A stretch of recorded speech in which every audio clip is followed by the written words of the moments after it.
한 성범죄자가 필명을 바꿔서 같은 플랫폼에 복귀했습니다. 그런데 출판사는 이를 전혀 몰랐다네요. 그런데 정말 몰랐을까요?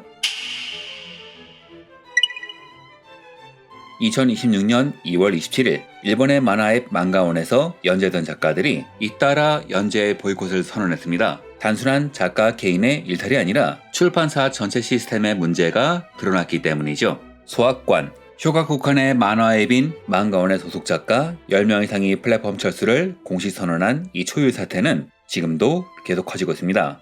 사건의 배경부터 살펴보죠. 2020년 2월 만화가 구리타 가자키가 체포되었습니다. 혐의는 미성년자를 대상으로 한 지속적인 성범죄 및 아동 성착취물 제작 및 소지였습니다. 그는 홋카이도 예술고등학교의 대생 강사로 일하던 도중에 한 여학생에게 지속적으로 부적절한 행위를 했습니다. 피해자는 이후 중증 PTSD와 해리선 정체성 장애 진단을 받았으며 성인이 된 지금도 사회생활을 정상적으로 할 수 없는 상황입니다. 교육자란 지위를 이용해서 한 사람의 인생을 완전히 망가뜨린 범죄였죠. 이후 법원은 그에게 벌금 30만 원의 약식 기소 처분을 내렸습니다. 가해자의 스마트폰만 증거로 채택되는 바람에 촬영물 소지로만 체포되었을 뿐 그 촬영물 속의 행위로는 처벌받지 않은 것이죠. 그리고 2026년 2월 20일 피해자가 제기한 민사소송에서 1,100만 원의 배상 판결이 내려졌습니다. 문제는 이 과정이 처음부터 철저히 감춰졌다는 겁니다. 2020년에 그가 체포될 당시 쇼가쿠칸의 만화앱인 망가원엔 그의 작품 타천작전이 연재 중이었습니다. 이는 2019년 웹만화 총선거에서는 3위에 오를 만큼 인기 있는 작품이었으니 사태를 조용히 마무리 지었단 의혹을 받는 것이죠. 왜 그랬을까요? 결론은 비즈니스입니다. 2020년에 그가 체포됐을 당시 독자에게 나온 공지는 이 한 줄이 전부였습니다. 개인적인 트러블로 인해서 연재를 잠시 중단합니다. 범죄가 아니라 개인적인 트러블, 그 뒤에 무슨 일이 있었는지 독자들은 알 수가 없었죠. 게다가 문제는 그 다음입니다. 체포 이후 구리타 가자키가 선택한 것은 자숙이 아니라 필명을 바꾸는 것이었습니다. 야마모토 쇼이치에서 이치로 하지메로, 이후 그는 새 이름을 달고 같은 플랫폼인 망가원에서 신작 상인 가면의 원작자로 복귀하죠. 물론 만화가가 범죄를 저지른 것이 이번이 처음은 아닙니다. 하지만 기존 사례들은 범죄 사실이 대중에게 공개됐고 출판사가 이를 공지한 뒤 독자가 선택할 수 있었죠. 계속 볼 것인가 말 것인가. 하지만 이 사건은 달랐습니다. 편집자가 은폐했고 출판사도 그것을 묵인했다는 의혹이 있으니까요.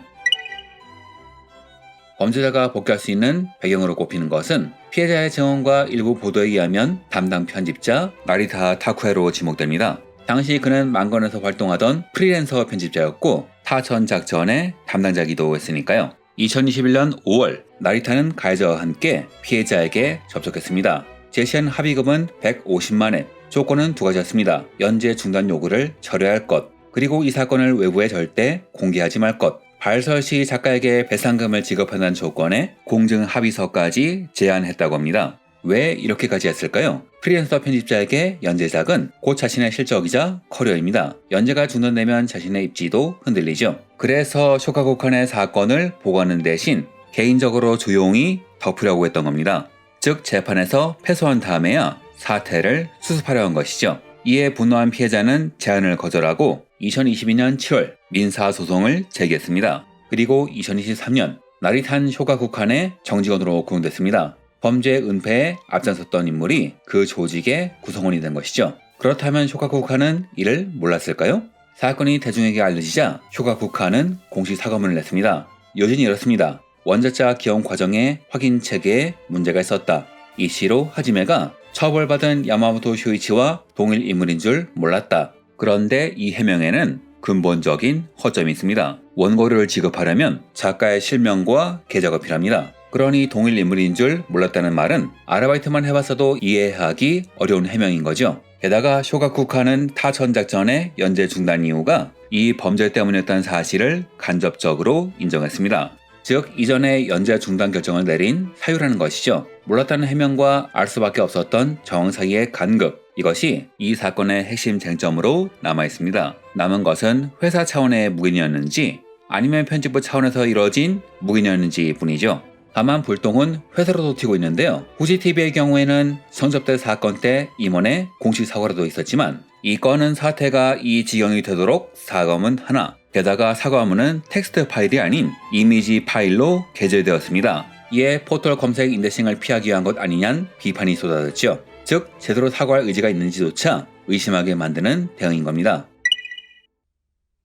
이런 대응의 여파는 점점 커지고 있습니다. 사건이 알려지자 망가원의 소속 작가들이 잇따라 연재 중단과 작품 철수를 진행하고 있죠. 10명 이상이 공식 발표를 했고 그중엔 타카시 루미코 같은 거물도 있으며 그 숫자는 지금도 늘고 있습니다. 작가들의 발표에 공통적으로 담긴 말은 다음과 같습니다. 성범죄자를 비호한 편집부의 해명에는 동의할 수 없다. 이런 상황에서 독자에게 같은 플랫폼에서 계속 읽으라고 권할 수가 없다. 저 개인적으로는 이것은 단순한 도덕적 공분이 아니라고 생각합니다. 상인 가면의 그림을 담당한 츠루요시 에리는 성별이 여성입니다. 그녀는 SNS에서 자신의 파트너가 성범죄자라는 사실을 전혀 모른 채 작업을 했다고 합니다. 이는 편집부가 성범죄자와 함께 작업을 시킨 상황, 자칫하면 그녀가 2차 피해자가 될 수도 있었던 것이죠. 또한 성별과 관계없이 나중에 파트너의 범죄가 드러나면 작가의 커리어도 직격탄을 맞습니다. 실제로 액터즈의 글작가 마츠기 타치아의 성범죄로 인해 그림작가 우사사키 시로는 마남 이치가 나오기 전까지 4년간이나 커리어 공백을 겪었죠. 아무 죄가 없음에도 말이죠.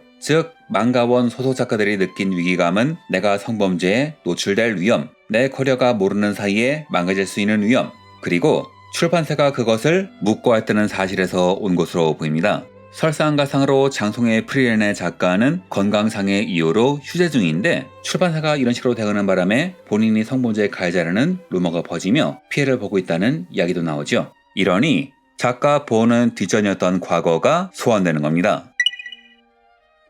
작가들이 이번 사건에 예민하게 반응하는 이유 중 하나는 소학관, 쇼가쿠칸이 이런 사고를 친 것이 처음이 아니기 때문입니다. 라이코 마코토의 만화 금색의 가슈벨의 원고를 분실하고 배상금을 주지 않고 원고료의 3배 금액으로 퉁치려고 한 것도 모자라 분명히 유한회사로 등록했음에도 불구하고 개인 사업자로 과세 처리를 하는 바람에 세금 폭탄을 맞은 일. 섹시 다나카 씨의 경우에는 TV 드라마로 제작될 때 원작자 아시하라 히노코가 작품 제작 과정에서 원작을 충실히 반영해달라고 요청했지만 방송사 니테레 각본가는 이를 무시하고 노선을 각색했습니다. 이후 작가의 SNS에서 쇼가쿠카는 방송사의 눈치를 보느라 작가의 말을 제대로 전달하지 않았다는 것이 밝혀졌죠. 작가는 게시글을 올린 후 얼마 뒤 스스로 세상을 떠났습니다. 즉 작가보다 기업의 이익을 우선하는 관행이 이번이 처음이 아닌 것이죠.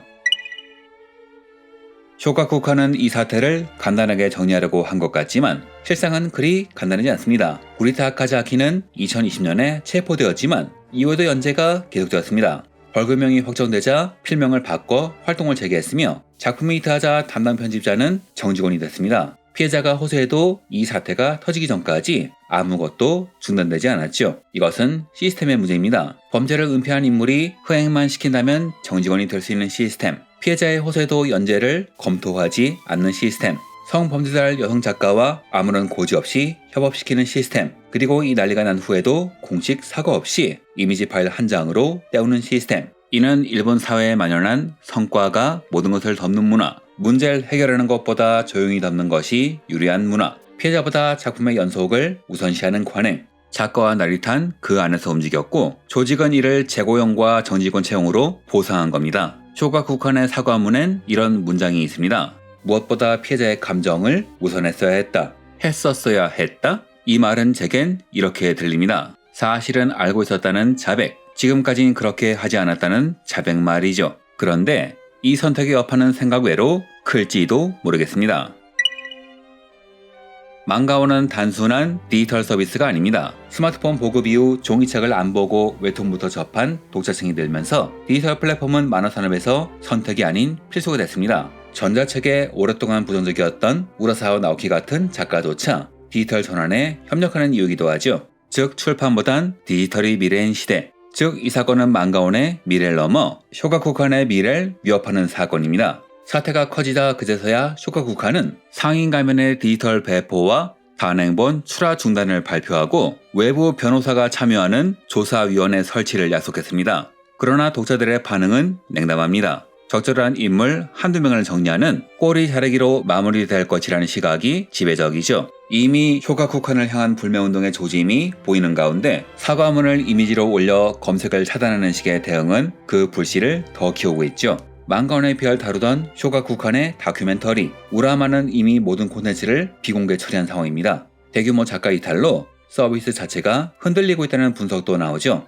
가해자 구리타 가자키가 저지른 짓은 교육재란 지위를 이용한 중대 범죄입니다. 그리고 출판사와 편집부가 이를 개인적인 트러블로 치부하며 덮으려 했다는 사실은 피해자에게 또 한 번의 상처를 입힌 것과 다름없지요. 즉, 이 사건은 한 산업이 윤리보다 수익을 선택한 결과인 것이죠. 그리고 작가를 부품 취급했던 그동안의 행보가 낳은 결과가 아닌가 합니다. 이상으로 영상을 마칩니다. 시청해주셔서 감사합니다.